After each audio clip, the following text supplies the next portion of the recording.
ओला dock YouTube channel को subscribe करें और बेल आइकॉन को दबाना मत भूलें। अस्सलाम वालेकुम। मेरा नाम डॉक्टर नरगिस तस्लीम बख्त है और मैं बख्त वेलबींग क्लिनिक G13 इस्लामाबाद में as a medical specialist practice करती हूँ।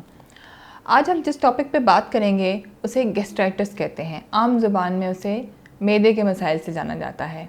इसमें मैदे में तेज़ाबियत का होना, जलन का होना, पेट में भारीपन का होना, गैस का पैदा हो जाना, या जब खाना खाया तो उसके बाद पेट भारी भारी हो रहा है, भरा भरा सा लग रहा है, रात को बिस्तर में लेटने के बाद खुश्क खांसी का होना, सुबह उठने पे मुंह का खुश्क होना या मुंह की तरफ खट्टा पानी आना, मुंह में खट्टे पानी का जमा होना, मतली का होना, बाद लोगों को उल्टी की शिकायत भी होती है कभी कभार।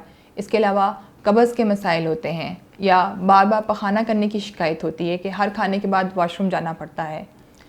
जब ये सारे मसाइल हो रहे हों तो इसकी वजह ये होती है कि मैदे में हाजमे का मसला हो चुका है, मैदे का निज़ाम हज़म ख़राब हो चुका है। इसके लिए बहुत से रिस्क फैक्टर काम करते हैं। उसमें बुनियादी वजह हमारी खुराक है, जिसमें बहुत ज़्यादा चटपटी, ऑयली, मिर्चों वाली और स्मोकी किस्म की या फास्ट फूड और या इर्रेगुलर डाइट, कभी बहुत ज़्यादा पेट भर के खा लिया, कभी बहुत लंबे अरसे के लिए पेट का खाली रहना, पानी का कम इस्तेमाल, कोल्ड ड्रिंक का इस्तेमाल, ये सारी चीज़ें इसको ख़राब करती हैं, मैदे के मसाइल का बायस बनती हैं।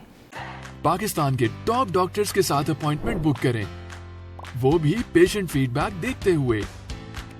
लाखों लोगों की तरह पाकिस्तान के सबसे बड़े डॉक्टर नेटवर्क का फायदा उठाएं और आज ही ओला डॉक ऐप डाउनलोड करें। ओला डॉक, डॉक्टर का अपॉइंटमेंट आसानी से। इसके अलावा हमारा स्ट्रेसफुल लाइफस्टाइल, परेशानी, एंग्जाइटी, टाइप ए पर्सनैलिटी, नींद की डिस्टर्बेंस, नींद के मसाइल, ये सारी चीज़ें मिलजुल के मैदे पे असर करती हैं। जब किसी को ये मसाइल दरपेश हों तो उसे चाहिए कि सबसे पहले इसकी वजह जानी जाए। पहले तो ये सारी चीज़ें कंट्रीब्यूटरी फैक्टर्स हैं, जिसमें खुराक आ गई, लाइफस्टाइल आ गया, स्ट्रेसफुल लाइफ आ गई, स्लीप डिस्टर्बेंस आ गई, फ़िज़िकल एक्टिविटी का ना होना आ गया, एक्सरसाइज का ना होना आ गया, पानी का कम इस्तेमाल हो गया, कोल्ड ड्रिंक्स का इस्तेमाल हो गया। लेकिन इसकी जब वजह क्या बनी, मैदे में इन्फ्लेमेशन हो गई, मैदे की झिल्ली डिस्टर्ब हो गई।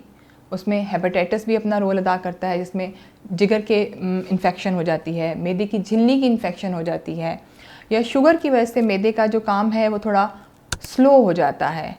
तो पहले तो रिस्क फैक्टर को मिनिमाइज़ करना, फिर वजह का जानना बहुत ज़रूरी होता है। इस सारी चीज़ में एक और मिसकॉन्सेप्शन दूर कर दूं कि हमारा आम ख्याल है कि हम इसका इलाज सबसे पहले करते हैं जी कोल्ड ड्रिंक से, कार्बोनेटेड ड्रिंक्स से। जो इसकी वजह बन रहा है हम उसी से इसका इलाज करते हैं, बल्कि आम ज़ुबान में इसको हाजमे की बोतल कहा जाता है। तो भाई पेट में भारीपन हो रहा है, तेज़ाबियत हो रही है, दिल ख़राब हो रहा है, तो कोल्ड ड्रिंक ले लिया जाए, कार्बोनेटेड ड्रिंक का इस्तेमाल कर लिया जाए।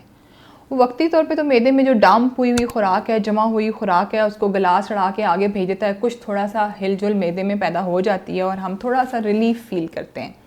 लेकिन जो चीज़ खुराक को गला सड़ा सकती है वो हमारे मैदे की झिल्ली को कितना नुकसान पहुंचा सकती है, इस बात को सोचने और समझने की ज़रूरत है। तो ये जो हाजमे की बोतल है, ये हाजमे की बोतल नहीं है, ये मैदे की झिल्ली को मज़ीद नुकसान पहुँचाती है। ठीक है, ये उस विशियस सर्कल में ऐड ऑन करती है, इजाफा करती है, जिससे हमारा मैदा पहले से डिस्टर्ब हो चुका है, तो ये मज़ीद डिस्टर्बेंस का बायस बनती है। तो रिस्क फैक्टर के बाद वजह जानना सबसे ज़्यादा ज़रूरी है और फिर उसके मुताबिक इसका इलाज करना ज़रूरी है। बाज़ का हार्मोनल मसाइल होते हैं, थायराइड के मसाइल होते हैं, वो मैदे की झिल्ली को इफ़ेक्ट करते हैं।